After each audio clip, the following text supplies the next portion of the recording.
Hello, everybody, and welcome to the Cut to the Chase Sports Podcast, where we bring unique insight and analysis behind your favorite sports at the collegiate and professional levels.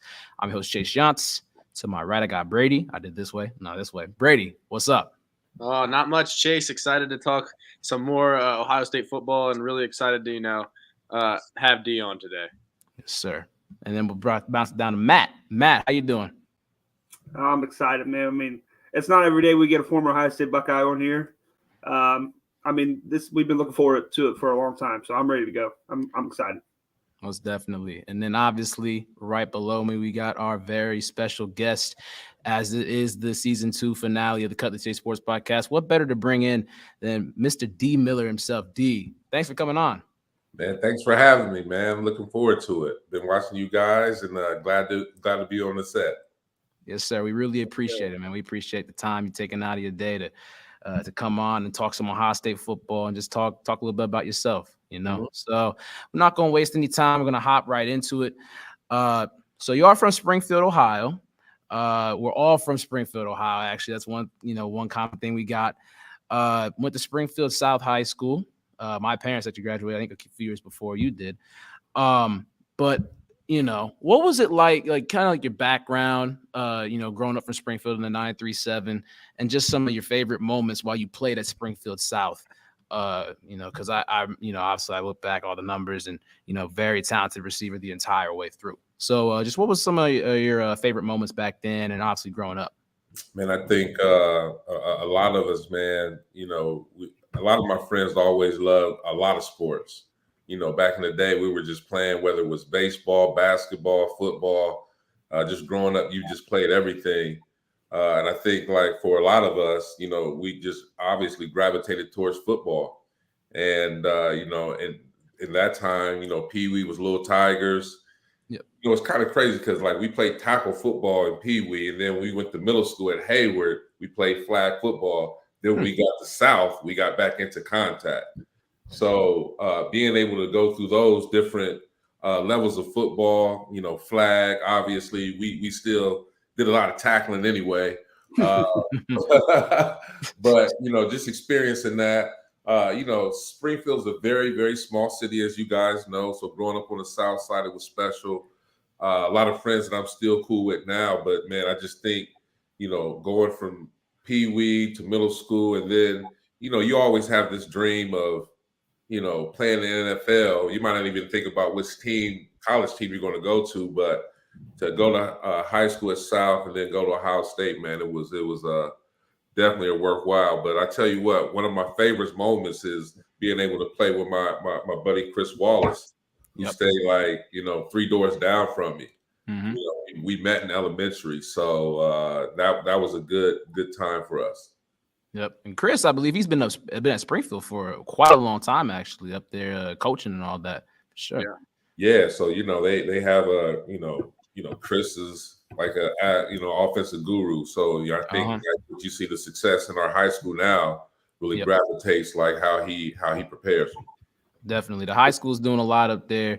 Obviously done a really good job the last 3 years getting to the Final Four and all. Good things that are going on for Springfield right now. I will say, though, since, obviously South and North, they consolidated in, 2008, 2009. But on the football field, I know, he has, some great seasons in high school. And then obviously you played Springfield North. What was that rivalry like back then? Crosstown battle. I mean, you got everyone coming out. I've heard so many stories about it. So what was kind of your take on that? I mean, it was like what you grew up to want to be involved in. Ever since Pee Wee, you go to North, was it basketball, going against football, and then when you really get up there and have the opportunity to play in the game, that really is the Quan of Springfield. Everybody lives for that North and South game. So to be able to play in that and, and have some wins and some losses, man, because back in the day, North was very, very talented. Mm-hmm. Danny Davis, you see his son in Green Bay right now, man. So a lot of people don't know how good DD3's father was, man. So he went to North. Mike Davis, who came out of North and went to Cincinnati, played in the NFL for 6 years. Miles Bacon. Like, so they had like some talented guys, man. You know, it all gets me to thinking like, man, what if we would have had one high school back in the day? Exactly, for real though. Man, y'all would have been competing for a lot of stuff back then. I mean, y'all still competing, but man, that would have been talk about a super team in Ohio, though. Man, that's some good insights, though. You got like a lot of great players that come through from the city of Springfield. It's, obviously on the gridiron, the hardwood, and all that stuff. But man, can you talk about the gridiron on? And Matt's got got a question about a little hype from back in the 90s. Yeah, absolutely. Obviously, in the regular season, we haven't played Notre Dame since you were in school in 95 and 96. You were young, freshman, sophomore, early.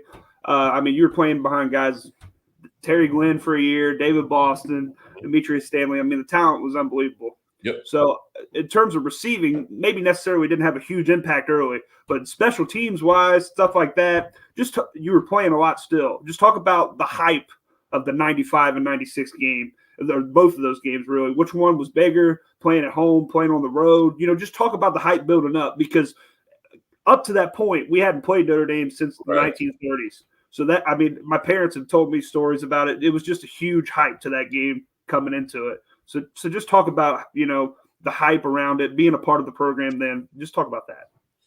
I think a lot of people love Notre Dame, obviously. We have a lot of Buckeye fans, but, man, on a national level, a lot of people love Notre Dame, and you can't dispute that. So I think, like, for me, from a personal standpoint, going to Notre Dame and seeing Touchdown Jesus, you know what I mean? It was like, Notre Dame. You know what I mean? Stuff I've been watching since I was a kid on TV. You see the – you know what I mean? But I was like, oh my God. Even I didn't have to play. I saw Lou Holtz like going across, and he recruited me and everything, man. But just to be there was like unreal for me. Right. I went a few plays, didn't really make any plays. I was doing a whole lot of blocking back then. Right. That's what 100%. Yeah. Doing a whole lot of blocking, but just to, you just asked me the last question, to be from the south side of Springfield, you know what I mean? And then, now, you're looking at Touchdown Jesus, man. It was crazy. One of my favorite teachers, Miss Yance, God bless her heart, she passed away, loved Notre Dame. Yeah. You know what I mean? Love Notre Dame. And, she was like, hey, I'm going to be torn that day. But, yeah, man, I think just going there, that was just an unbelievable experience for me, because, when you get recruited by like everybody in the nation, you got to start weeding teams out. I can remember like my boys that lived in the neighborhood was like, man, was that Lou Holtz that just left your house? That just left your house? Was that so-and-so that just left your house? You know what I'm saying? So it was cool. But like being there, seeing Touchdown Jesus, that meant a lot for me. That's awesome. How close were you to choosing a school like Notre Dame, or like was Ohio State the obvious pick out of high school, or did you think about it a lot with Notre Dame and all those other schools recruiting you? I started getting like a lot of letters my sophomore year. Of course, they can't really like recruit you at the time. The mailman would come like, man, we got a lot today. You know what I mean? Daily routine. But like I narrowed like, back then, I think it's still now you get 5 visits. So I chose Ohio State, Michigan, Tennessee, USC. And man, I just wanted to go to Hawaii because I ain't never been. There you go. A little free trip to Hawaii. Yeah. Wow, that's actually, I've never thought of that before. I was like, man, free vacation right there. ended up going to Hawaii. USC, back then they had a lot of, even till today, a lot of gang violence. I remember there was a walk-on quarterback that got hit by a stray bullet. My mom was like, so. We ain't touching that. Again, they wanted me to play DB, and I just didn't really want to play defensive back. I really wanted to go to Tennessee to be completely honest, man. I went down there, had a great time on a recruiting visit. You know, I was a part of the Reebok All-American team and all that. So Peyton and I was in the same class. Oh, Peyton, that's Manning. crazy. Imagine that. Yeah. Yeah. So that is really where I wanted to go. You know, at that time it was wide receiver university. Right. Had all those guys, man. So I went down there, had a blast, and I was like, I'm ready to go to Tennessee. And like, you know, my parents sat down and, you know, things changed, thought about the long term and ended up at Ohio State. Yeah, for sure. And we're happy about that for sure. We definitely are. Me too. Looking back from historical context, definitely, man. I mean, and plus we got that Tennessee orange though in our graphics, though. I will say so. You know, hey, man, UT was all love, man. My boy, Peerless Price went down there, Andy McCullough. So you know, it was all love, man. So I was this close, this close. You know, I can feel it. That's smallest margin right there, though. But man, I mean, you talk about having a bunch of coaches come to your doorstep and now, and then everybody just talking about, oh, like, was that him that really came up there and all that? Yeah. But you know, I want to talk about a little bit about your coach when you went to Ohio State, though. So, like, what was like the time dedication and what did practices look like under John Cooper during his time at Ohio State? Obviously, he was there for I believe it was 5 years because I think you had that 94. You ended up getting hurt, and then you was there for 4 years and all that. But what did practice? What did all that stuff look like under John Cooper back then? Man, competitive. You know, every day. You know, Coop, he brought in great coaches. He was like an NFL coach, kind of. You know, he would bring in like great assistants, you know what I mean, and kind of let them do their thing, and he would go by and manage everybody. Okay, but you know what a practice looked like, I think, you know, my freshman year when I got there was, you know, Joey Galloway, Chris Sanders, you know, Ricky Dudley was tight end, wide receiver, Terry Glenn, Buster Tillman, Demetrius Stanley. So, you know, looking at defensive back, you had Sean Springs, Marlon Kerner, Ty Howard. I mean, it was crazy. Yeah, so like on game day, you already felt prepared because of the competition you was going throughout the week. But man, like it was, you know, back then we had 3 a days. Imagine that. Damn, 3 a day. 3 a days. That is Golly. 3 a day. 3 a days, man. So I think even back then we were one of few schools that did 3 a day. So that lets you know how it was. Man, what time y'all even go from though? Like, was it like the ass crack of dawn all the way to night or what? Yeah, we get up 6, man, and at that time, you know, we stayed pretty close, like at the Foster Center, and man, it was, you know, you had a practice, had meetings, had another practice, then you got to go eat lunch, take a little break, and then evening you come back out, you know, you have your third practice, watch film, and you know, you did that for like 2 weeks. Yeah. It was intense, man. It was intense. Sounds like a grind out there, especially, and the amount of talent though that was there your freshman year that you just named was actually crazy. Like I didn't even think about how good some of those teams were under John Cooper. I mean, he had back in the night. Yeah, just that game, just that team up north, man. That was, you know, when you think about like the time I was there and Coach Cooper, right? You know, you think about like, man, he has some great teams. You know, 1, 2, or 3 national.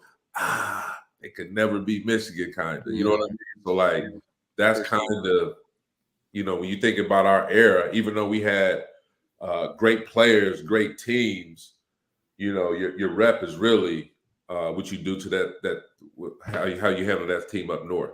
Right. No, for sure. Yeah, that's the only rip I really ever see on John Cooper is that he had amazing top level talent, was a great coach, but just couldn't get over that, man. I hate that for him because I'm a player. You know what I mean? Like, you know, you know, you got to accept some responsibility in that. You can't just all blame him or whatever. So like, you know, I literally feel bad for him. I saw him with his first victory. 94, my freshman year, he was so happy. Like he turned around and waved at his wife and his kids. You know what I mean? And definitely, yeah. So I felt bad that like he went that long, that many meetings, and I think like my class 94 was like the only class that we won our freshman year, and his last we was the only class that got 2 victories. Right. Didn't you? You know, against that team up north. Yeah, and that's really good though that you were able to get 2 of those. I bet that. Man. I treasure them. You know what I mean? Like now, everybody can't stand it. They don't know how hard it was in the 90s. Yeah, I think his record was like 2-9-1. Back then you could tie. So I mean, twice in 95 and 96, Ohio State was undefeated, and then the only loss. Both times, twice, 1 game away. Man, and then before I pitched off to Brady, he's going to ask a little about the shoe. But so yesterday on our episode, we was talking about a little bit about Ohio State, Notre Dame. We'll get into that a little bit. But I want to ask about your teammate Eddie George for a little bit. All right. We had the picture in the background. It was, Matt's talked about it before. He wants Trayvon Henderson to be running down the sideline with those beautiful gold helmets. Just running that, chasing after him. What was Eddie George like though at Ohio State? What was your relationship like with him?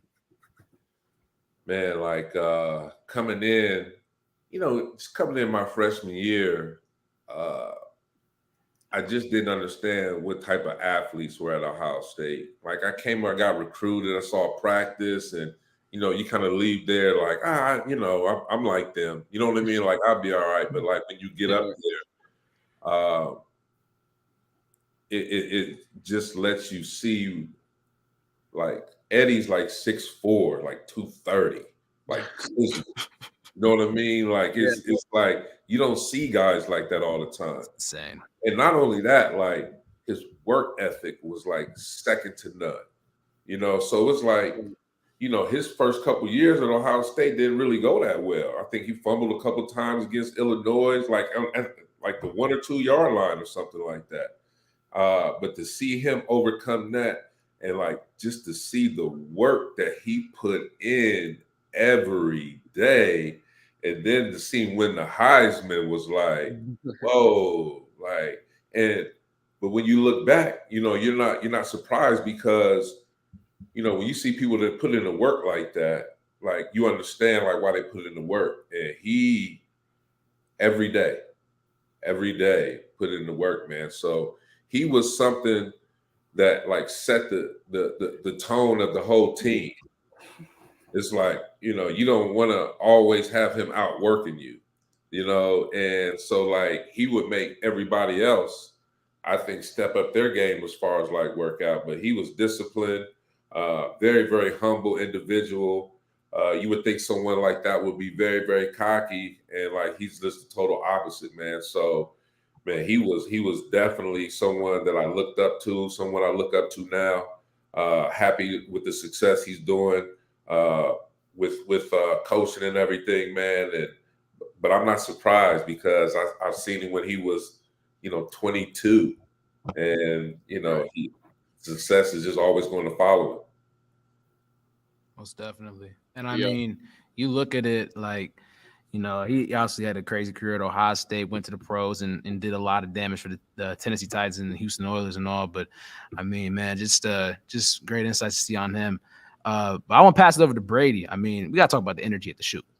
So this one is obviously this question is a lot because I'm going to need it for Saturday especially. So did the atmosphere at the shoe – how much did that matter? Did that drive the players to go harder? Was that energy? Did that type of energy just spark the game to a whole new level and bring on a different type of adrenaline to the players? 1,000%. Like 1,000%. There's nothing like running out on the field and like, you have a cheerleader having that flag, like running, you know what I mean? And you're just running out there. The crowd is standing up. Everybody's amped up. Of course, that gets you amped up, man. So, like, you could tell too, like, you can see, like, when sometimes we may be struggling it might be quiet. You see somebody start doing this, and then next thing you know, the crowd is getting wild, and you know, you see a big play, and then you're like, and now the crowd is like crazy. So it's like momentum. So like we always would kind of, you know, bounce off the crowd, you know, making a big play and getting them excited. So man, that energy was crazy. It's crazy now. Even when I go back to a game, you know, I just sit around, I look around, I'm just kind of like, you know, I played here. You know what I mean? Yeah, exactly. Yeah, even at 46, man, it's still like a dream. It's still like a dream to me. Like you can't believe that you accomplished something that, you know, you dreamt about. So yeah, man, it's the crowd is everything to us. They're everything. Absolutely, and having that home game to start off this series, the home and home I think is awesome, especially because with the advantage that crowd gives you in a season where we're trying to ultimately win that national title. It's really awesome to have that crowd behind your back, especially game one against a team like Notre Dame. Yeah, I mean, I think like all of our expectation is national championship. That we go into that like every year. You know, maybe I don't know, a few times in the last 15 years was like, I don't know how this year is going to be, but like for the majority of the time, you like, you know, we think we can get there. Yeah, and I think the crowd expects that. And like, I think the crowd, like, they want to give off that energy to help us get there. So when you look at Notre Dame, my little bro, Marcus Freeman, I'm so proud of him. And seeing what he's been doing since he left Ohio State. You know, obviously I'm be cheering for Ohio State and want us to get the victory. Right. But to see Marcus Freeman, from Huber Heights, you know, former Buckeye, to be at the helm of Notre Dame. It's coveted. Be amazing to see. And I can't wait to see that. You know, when the coach that went down to LSU, what was his name? The former coach at Brian Kelly. Brian Kelly. Yeah, I was texting. I was like, hey, the OGs, man, we praying for you, man. We praying for you. Do it, man. They made the call, and I think the big push around that the players was like, hey, you don't hire this guy, you're going to have a whole lot of guys hit the portal. Right. Man, so I know we're talking about Ohio State, but I can't wait to see Marcus Freeman as the head coach at Notre Dame on the sideline. Yeah, for sure. Yep. It was awesome for sure to see him as you know, take that DC role at Cincinnati and get promoted. I get that job at Notre Dame, and then, you know, once Brian Kelly leaves, I thought Marcus Freeman would be a great hire here with the way he's coached defenses and the energy he brings. And it seems like the players love him there over at Notre Dame, for sure. Yeah, he's definitely a player's coach, man. You could tell that. And Definitely. I know Luke Fickell is proud. You know, he comes out of the Fickell tree. So just you know, it's crazy as you get older. You start seeing, you know, people that you know, like, go to different areas of life and like even coaching now. So right, so it's a surreal feeling to see both of those guys excel at the collegiate level. Absolutely, no, for sure, and you know, James Laurinaitis even going over there with him to coach. I was kind of hoping that Ohio State would get him in some coaching role, but it is what it is. Still happy for him. Marcus knew. He's like, you know what? They ain't did it yet. Hey, come over to Notre Dame. There you go. Gotta pluck him before he gets there, you know? Yeah, for sure. Can't blame him for going after a great coach and player like James, but, you know. Definitely. Yeah. Go ahead and segue here to the next question. So you touched on it a little bit, but the receiver rooms that you were in at Ohio State, from you said you came in early, obviously didn't play in '94, but you were on the same team as Joey Galloway, a great NFL player. Yep. I mean, you had Terry Glenn, who won the Receiver of the Year award. One of the best ever. David Boston, Demetrius Stanley, Buster Tillman. I mean, just talk about how really good and just talented that room was and how they made you better. who was the most talented out of the group? Just go into detail on how good those guys were. Yeah, like, when I first got there, seeing Joey, again, we just talking about Eddie and talk about people's work ethic. To see a guy, 5'11", 6 foot, so strong and so fast. Chris Sanders, was a big track guy, but just to see it cross it over on the football field was blazing fast. Rick Dudley was 6'8", chiseled. You know what I mean? Like, probably didn't even want to play football, but it's like you looked at him and was like, man, you need to get on the football field and end up going first round. You know what I mean? Terry Glenn had the most natural talent I've ever seen in a human being. Okay, so there it is. Yeah, I was very curious because that's what a lot of people I talk to that are older that were alive when he was playing just say he was the best, just skilled guy they've ever seen play that position. So I mean, and it's crazy because we had the wide receiver of the year and then the running back in the same year in '95, and the Heisman winner and the receiver of the year. So it was crazy how talented that offense and that team was. I mean, even just to see Terry from his plight to where he started, like a lot of people don't know, like he sat out his freshman year and had a hard life growing up.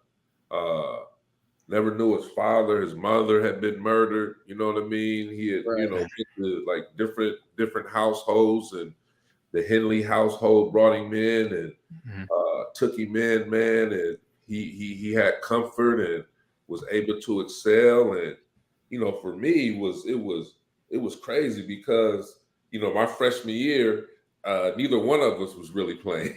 What I mean? And then that next year, it's Biletnikoff. You know what I mean? It's cars getting better, clothes getting better, like in a snap of a finger, it's like, yeah. You're studs or you driving a Land Cruiser now. Like it was it started to go uphill from there. I was climbing real quick. Right. For sure, yeah. No NCAA violations back then. They didn't find out anything. We're good. It's pretty loose on that, for sure. We're cool. We're cool on that. Nothing. He just. It was a nice family friend, just giving him, Yeah.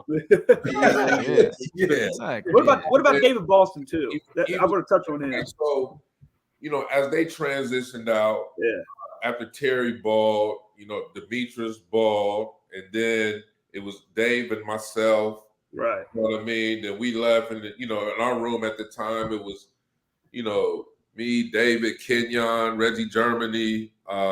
You know what I mean? So we always had like a group of wide receivers, man. I think, like, honestly, when we hired, I'm trying to think of the offensive coordinator. I can't think of him. I'm gonna bring it back. Walt Harris. Okay. We had Walt Harris, man. That year, Terry won the Biletnikoff. I think it was.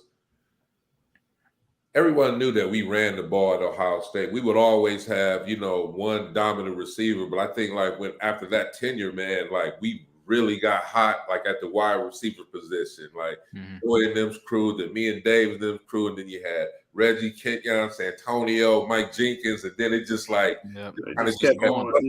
Kept Here we are now. Yeah. So look at that. I mean, 20 some years later. So my time there, just being able to see, you talk about David Boston, just a physical specimen, man. Like it was. You have to be real with yourself when you're at Ohio State, man. There's just guys that's just talented on a whole different other level. And when he came in as a freshman, he looked like a junior. You know what I mean? Like he was just raw talent. You know what I mean? And once he got the skills and started learning how to route, and it was just a different game for him, man. So I'm very fortunate to be able to have the opportunity to watch a lot of guys, man, at Ohio State and be able to see them play on the next level and man, just see them progress and mature from when they were, we were all kids to to like doing what they did in the NFL, man. So it was definitely a blessing. Most Right. definitely. David Boston was absolutely jacked. Like when he's got big in the league. he got big in the league.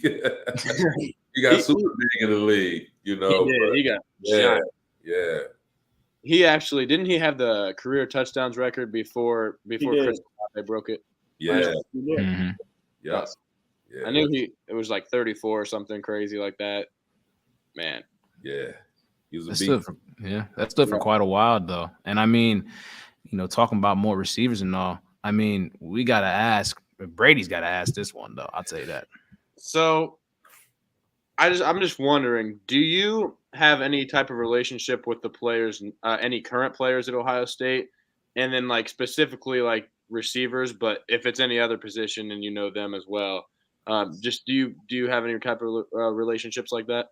Man, I wish I did. You know what I mean? Like, I wish I did, but like, you just feel like an old guy now. You know what I mean? Yeah. You just feel old, and I took my son down to a practice because he just went to see Chris Olave, and there was this big line. So I was just like, man, I ain't standing in this line. So I just went up. I was like, Olave, man, my name is Dee Miller. I used to ball here at 9. He was like, man, I heard of you. You know what I mean? So I was like, really? You know what I mean? Yeah. But you gotta use that one. You gotta use that card. Yeah. I saw what's his name? Harrison. I just saw him last Saturday, man, eating dinner, and you don't want to go up and saying, hey man, hey, I'm Dee Miller. One of those guys. You know what I mean? So, like, I do think Ryan Day is doing a great job of allowing the players to come back. You know what I mean? Because sometimes you don't feel welcome. You know what I mean? Like your team ain't there, your organization ain't there, and like sometimes you go down there and there's a lot of guys that try to take advantage of the opportunity. So they kind of group you in, and they got to be very protective. But I think like Coach Day, man, he's been having Zoom calls with the former players, inviting us down a lot. So it's getting better to where like, cause I'm on the other side now. Right. Because, when I went to school, I wanted to go to the league, you know what I mean? And all that. Like now I'm on the other side, like what happens when you're done playing football, So there's a lot of guys that's in that locker room that's not going to go to the NFL. So those are the guys that I need to start reaching out more. I did, Coach Meyer brought me back, and I spoke to the team, and that was like a surreal moment for me to be back talking about business and about to a lot of young guys, man. So hopefully I can get a little bit involved in that. But yeah, man, it's hopefully I will establish some more relationship with some current players. Absolutely. And just I want to get your thoughts. What's your opinions on Jackson Smith and Jigba and the potential that he has this year? Man. Hey. Woo. No. Good, man. He good. He good. Hey, sneaky good. Like, because at first you're like, Olave getting double teamed, Wilson, and then the boys was both out. That catch was getting in the Rose Bowl. Like, I was, man, right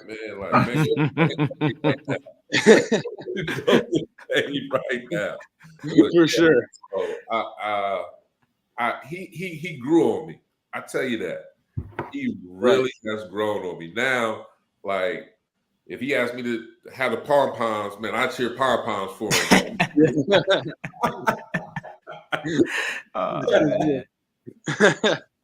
Shit, that's awesome, though. That's awesome. Yeah. What question I wanted to ask you tonight, just for me personally, what was your favorite moment as a Buckeye? Could have been a play, just a play, a game, anything. Just what was your favorite moment as a Buckeye? I think I would have to say my senior year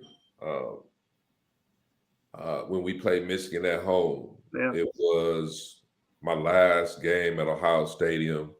I got to walk through the tunnel of pride with my parents.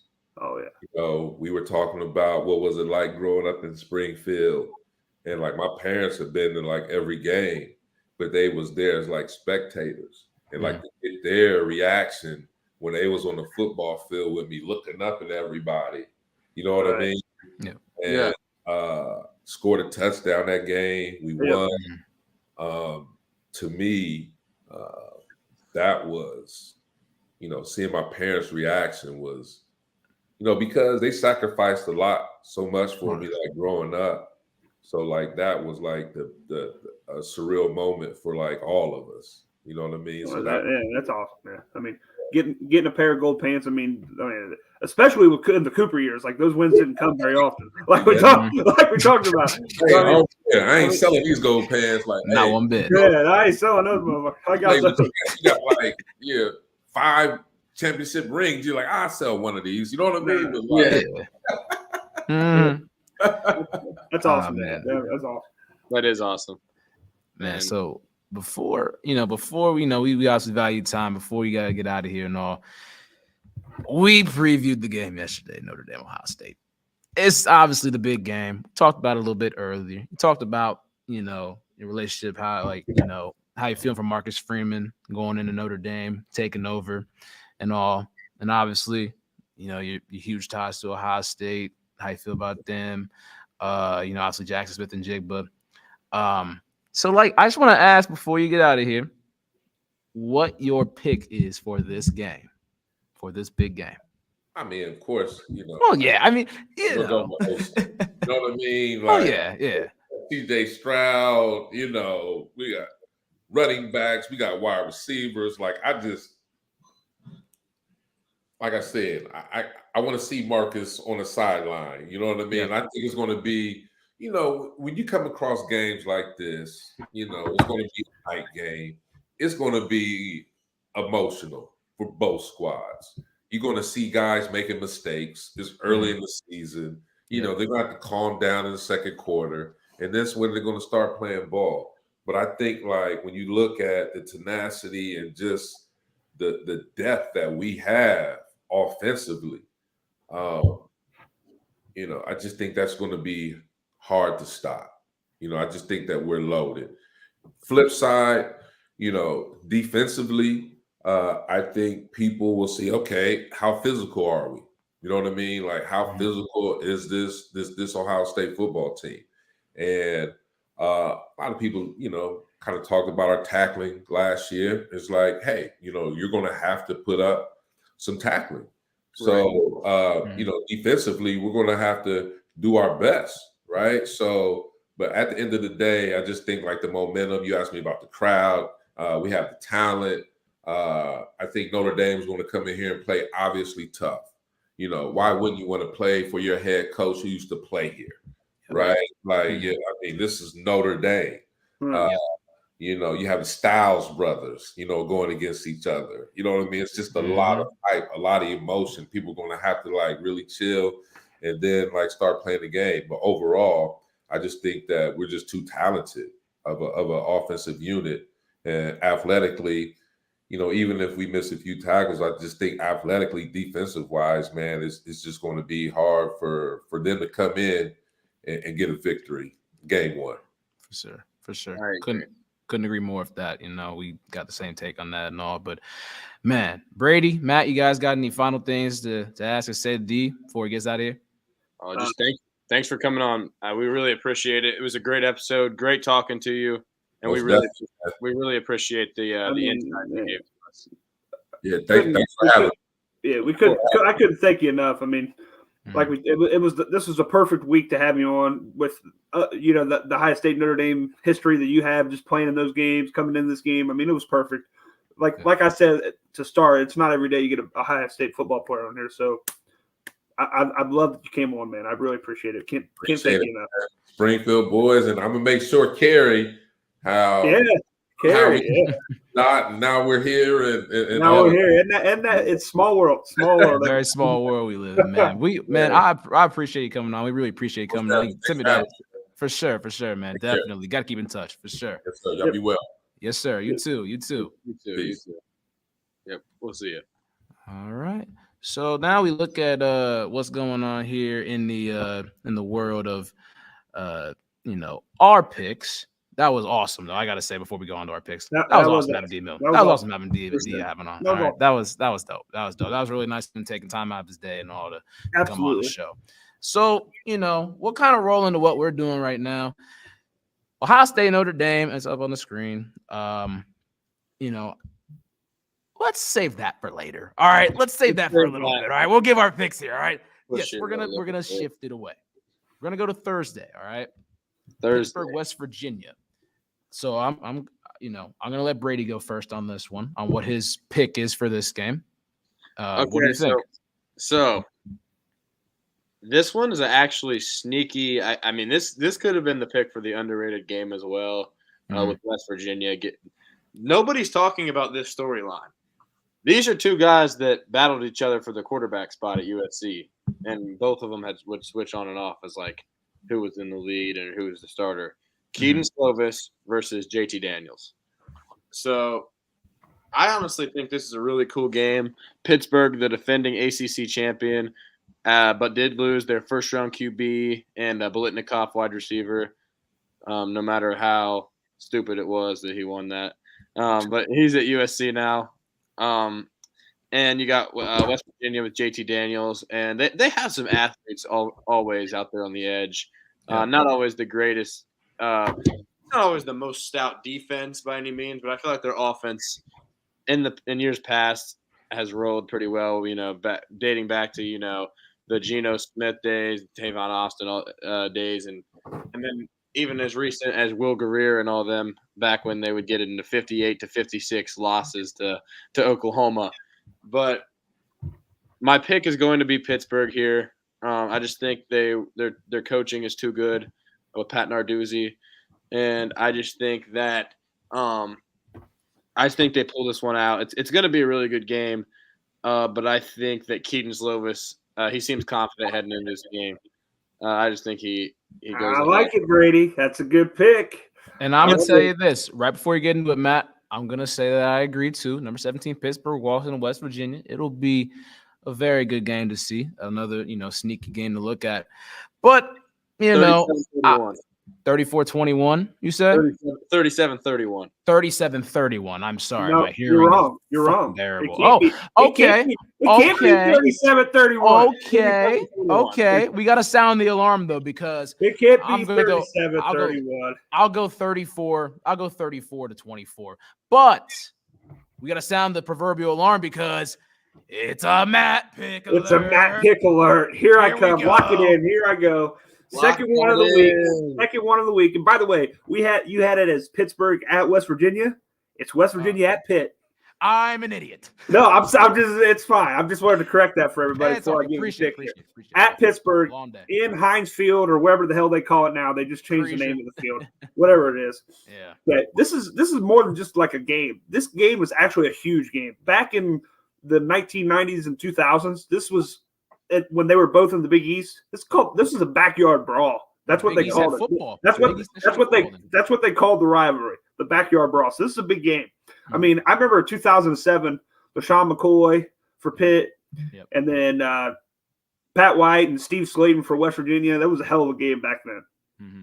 So, anyways, that was just a little backstory. But to this year's game, Keaton Slovis is going to light it up. I really like Pitt this year. I think Pitt, NC State, Clemson, with Wake's quarterback issue they have, I think those are the three teams you look at in the ACC this year competing to win that league. Now, Clemson's obviously the huge favorite, but I like Pitt. Keaton Slovis with the transfer to Pittsburgh. Watch out. Pitt's going to lock this in. Pitt wins 34-20.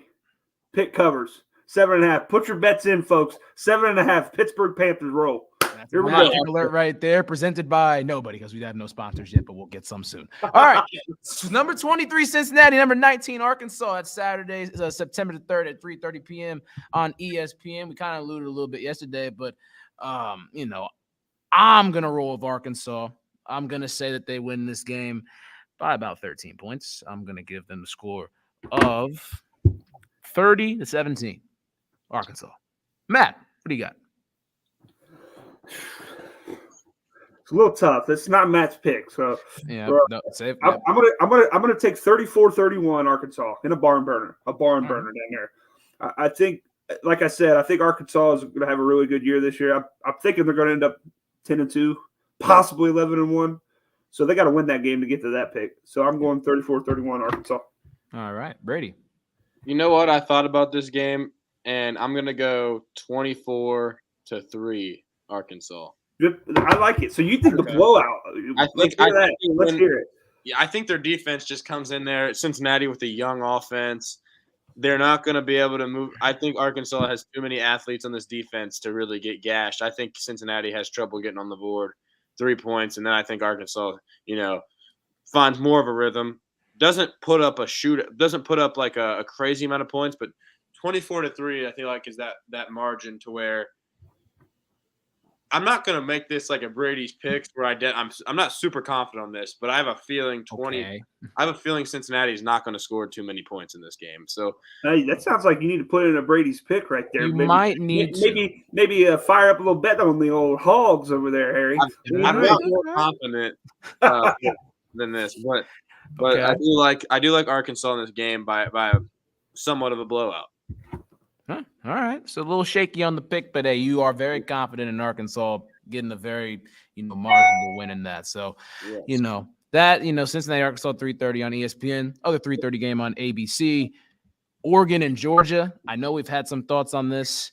Not really great for Oregon. So I'm really going to let Brady take this one away. What do you think?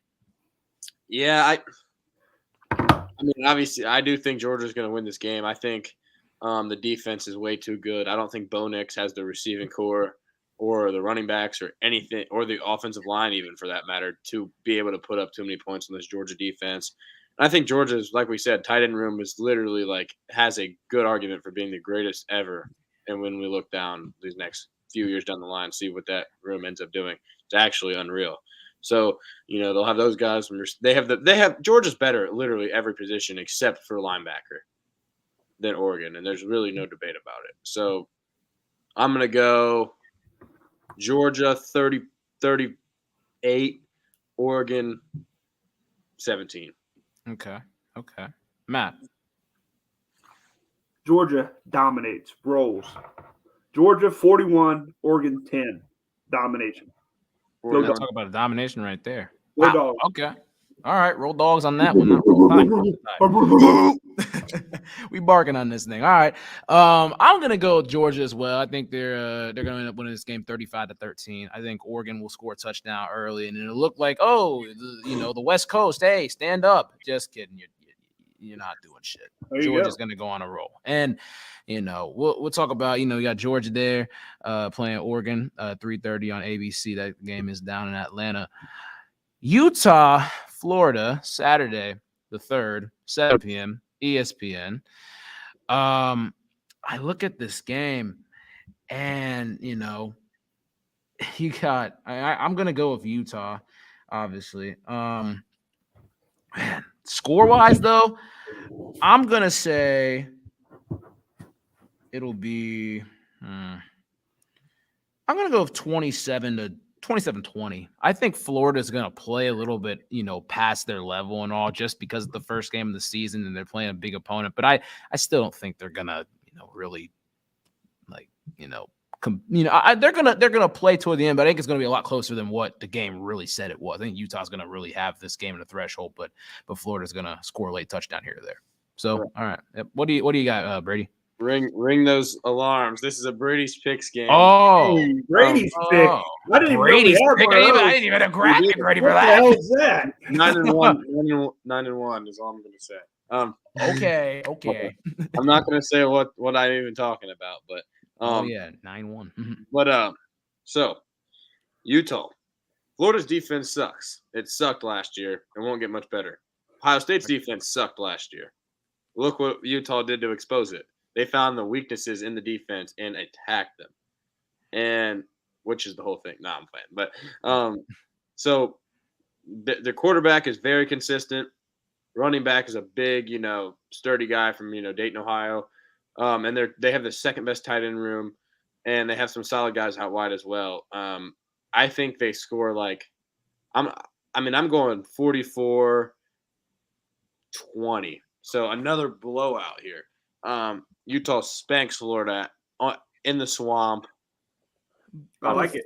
Before I do that, all right. Obviously, I'm not as educated as you guys are when it comes to the college football picks and looking at it. I think Utah, Florida, it's got looking at the whole spread and all that stuff, looks kind of fucking jacked.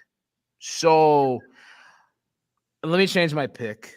It's gonna be kind of close to what Brady said, but I'm gonna go 43-27 Utah. 43-27. Okay. All right. Yeah. All right. That's an interesting pick. Here you That's go. a very interesting pick. Now we might need to sound the alarm for this one too, because Lock it in, baby. Here comes Matt's Here we picks. go. Lock it in again. I'm telling you right now. All right. I said it first. This is another one. He Okay. did. He did say Oh, that. I'll give it to you. 34-16. Utah takes them out. It's loud. It's very loud in the swamp at night. I think it's a slow game to start. It wouldn't surprise me at halftime if it's a 21-10 game-ish where it's not blown open yet, but it's a 2-score game. There's Florida's still in the game. Eventually, I think Utah pulls away. So 34-16, the -3 number, lock that shit in. I'm telling you right now, lock it in, folks. It's an easy money win right there. Take it. Yep, win some money on a Saturday night, because I'm telling you, if you win some money here and you're coming over watching this big game that's coming up that we just talked about, number 5 Notre Dame, 2 Ohio State, 7:30 ABC. Here we come, baby. We're on. I'll be eating. So I don't know what I'll be doing. When we look at this pick, I wonder what you'll be doing. Okay. I mean, I'll be at the game, but I don't know if I'll be drinking or eating anything. Who knows? You're gonna starve. I yourself. will be You gotta get a lot of things, and I will be eating a lot of things. We know. And I'll be eating a lot of things and just having a good time. To say, Well, that's bullshit. You need to be drinking a lot of things too. You know what, Matt? Shut up. I'm just kidding. All right, but if there's a Ohio State game, I'm going ahead. I'm gonna say 41-21 Ohio State. Okay. I think obviously our offense is gonna roll. I think Notre Dame, I think they'll have double digits by halftime, but then I still think Ohio State's gonna have a very manageable lead the entire time. It'll be reversed on the scoreboard 41-14 for a good point, but then I think Notre Dame will get a late touchdown there. But I got 41-21. Brady, what about yourself? Man, I would love let me start this off by saying I just want to win. I mean, I would love to blow them out. Just want to get this win. Either way, it's going to be great, especially with all the things I've heard from Notre Dame. All this, the Notre Dame community as a whole. Mm-hmm. But picks wise, it's going to be 51-34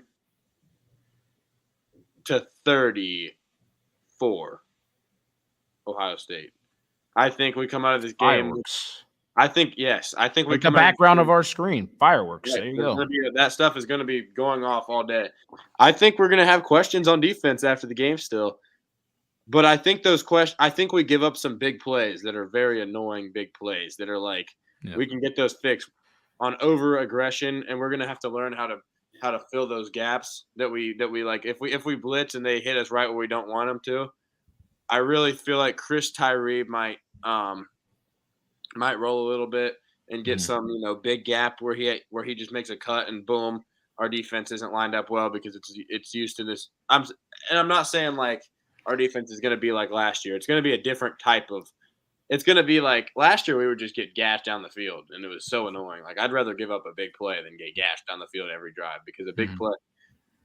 I just think that our offense goes absolutely off and it makes it hard on our defense because they're going to have to be playing so aggressive on offense to where we might give up a big play or two. But 51-34, 17-point win. Offense is literally like is after this game is stamped as having no competition for the best in the nation. It is going to be that. There you go. And I mean, if you think about the offense might be on, might be scoring a lot and everything. If they score a lot and a lot of big plays, that defense might be on the field quite a bit. Yeah, but kind of in that. It won't be a bad 30. It won't be That's a bad. Cool. Yeah, for sure. But I will say this: sound the alarm once again. It's a Matt's pick alert. I love Lock it in, baby. Another lock in here. So that's hilarious that you're locking in a 17-point spread. I am going to lock in the 17-point spread, but I have it at 15.5 for everybody. That just for I got it early. I got a point off, so I bought a point. Okay. So there's mine, or a point and a half rather. So I got it at 15.5. I think the 17 number, I'd still take it if you're a Buckeye fan, because if you're hitting on 17, it's a wash anyways. So I'm taking the 17 if I'm a Buckeye fan wanting to watch the Buckeyes. And actually, to be profitable, I would take 17.5. I'm not sure how far I would go. I know a guy that has them at 19.5. It's getting pretty there for me. It's getting a little high, but I think I still might go with that too. Just it might just be my blind Buckeye bias, but that could be it. Watch here. Matt's pick, I got him at 15.5. All right. Minus 15.5. I'm going 45-16. Okay. We previewed the game yesterday. I'm thinking we keep them out of I agree with Brady. I think there are going to be some big plays. Okay. I think we find a way to keep them out of the end zone more than we don't. So settle in for field goals. For that, hence the 16 number. I think they score maybe one give them a touchdown at some point. I think our red zone defense really plays well because I think we're going to be really, really sound. It's just we're trying to get everything in with the new defense and all. Big plays are going to happen. Okay, so I like a 45-16 Buckeye win. Lock it in. Minus 15.5 for me. If you can buy a point somehow, do it. 17 though, take it. Really good thing to see if that's the case. Just a win Saturday, but blowout fashion, we'd just be dancing around like crazy, you know. But man, cut the chase sports for the record. You want to say? For the record, this guy that has him at 19.5. Yep. Guess what he predicted the score to be? What was it? 47-3. He really is big on the Buckeyes on the blowout here. Oh my God! You know, so it's a guy I like. It's a guy I know. But I mean, this is a top 5 matchup we're talking about here. I have more respect for Notre Dame than that. So I guess we'll see. You know what I mean? I think it's going to be early. It's just 47-3. I mean, shit, that's a big number. Right. I think Marcus Freeman is pretty hungry for this win too. I don't think he could go out that way this game. I think if we were a random team that had nothing to do with Notre Dame, like we weren't at all like historic rivals to them, and we were just this much better, I would actually predict a pretty big blowout. Like I would think that if Bama was playing Notre Dame right now, I would actually predict a bigger blowout than Ohio State, just because. Not because I'm saying Bama is for sure better than Ohio State this year. It's just because the significance isn't as big, and their defense wouldn't allow Notre Dame to score a point. So, yep. That's just kind of my thought. Looking forward to the game, I'll tell you this. But, man, you know, Cut the Chase Sports Podcast, here's the thing. It's, you know, end of season 2. It's been on for a very long time, I'll tell you that, all right? You know, we're starting season 3, like, in a couple of days. So, like, it's not a big deal. Football's coming back.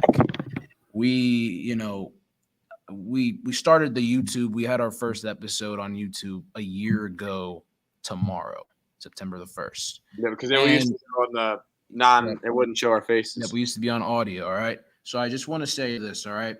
49 episodes of the Cut the Chase Sports Podcast. And so I've been on all 49. You got Brady has been on 37 of these. Yes, I have. And then obviously you got Matt, who has been on 11 of these, and Matt's going to be obviously rolling with us forward. And obviously I want to give, special thanks to our guest contributors. We had, Michael Sievert, Jake Cure, Jackson Weagle, Justin Pitt, Jonah Arnold, Logan Box, and, my dad, Chad Yon Sr. And then obviously our special guests that we've had on the show, Noah Eagle twice of the LA Clippers and Sirius XM, Jordan Harbeck, Michael Black of the Unofficial Bengals podcast, Jason Romano of Sports Spectrum and former ESPN producer, Rob Ellis, MV Hoop Vault, Josh Apple, the Miami Marlins, Sports USA, Jared Arby of the Bengals Den podcast, Tyreek Hutchinson of Reek Knows Hoops and Halftime Hoops, Silas Ray of Break the Silence, Matt Crenshaw, the IUPUI men's basketball coach, Zach Smith of the Menace to Sports podcast, former Ohio State wide receiver, Chris Drew of the Menace to Sports podcast, Steve Weich of the NFL Network, Katie Prefer of Spectrum News 1, Dee Miller, our former Ohio State wide receiver. Just I mean, this is incredible the way that it's gone and it's grown over the last year and a half and all the people that we've had on here. Obviously, the three of us, and obviously Ben Connors, 6 episodes for him as well. So definitely great to see. You guys got any final thoughts before we head out of here and start season 3 in a couple of days? Man, I'm just, again, I want to thank Dee for his time. It was a great episode for hearing what he has to say, and shared a lot of knowledge. Great dude. It's just been a great episode overall. Very excited for Saturday. If you guys can't tell, I mean, this is going to be awesome. That's all I can say. And Matt, if you got any connection there, yeah, I mean,